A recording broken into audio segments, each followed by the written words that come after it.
अस्सलाम वालेकुम दोस्तों, खर्ज वल मऊद के बारे में एक और वीडियो बना रहा हूँ क्योंकि अक्सर दोस्तों से ये गलती हो रहा है आजकल, और इनको मैंने इस पिछले भी 2 वीडियो बना चुका हूँ, लेकिन आप लोगों को इस वीडियो में एक बार फिर बताता चलो।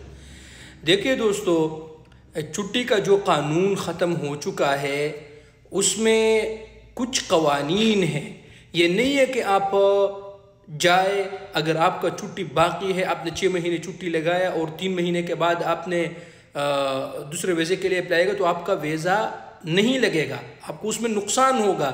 या आपने मिसाल के तौर पर कोई सा एक ख़ास है, उसका इकामा बाकी 24 महीने और वो चला गया क्योंकि कफ़ील उसको खुरुजियाँ ही नहीं दे रहा है या नकल कफ़ाला नहीं दे रहा है, वो तंग है, वो चला गया, उसने 3 महीने का छुट्टी लगाया, छुट्टी ख़त्म हुआ, लेकिन उसका इकामा क्या वो वापस आ सकता है कि नहीं आ सकता है? वीडियो को पूरा देखें, मैं आप दोस्तों को बताता हूँ।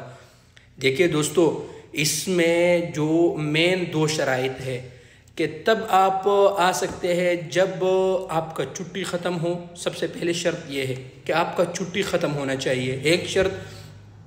दूसरी शर्त क्या है कि आपका इकामा भी ख़त्म होना चाहिए।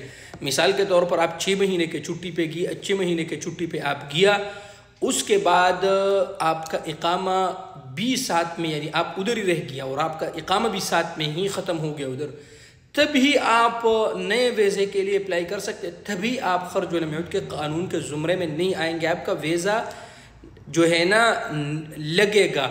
और अगर ये दोनों चीज़ें बाकी, इकामा में भी टाइम है, छुट्टी भी बाकी है और आप दूसरे वीज़े के, तो नहीं होगा ऐसा।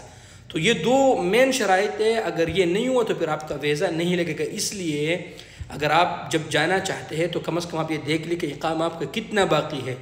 इस चीज़ का आप ख्याल रखेंगे तो इंशाअल्लाह आपका खसारा नहीं होगा। दुआ में याद रखिए।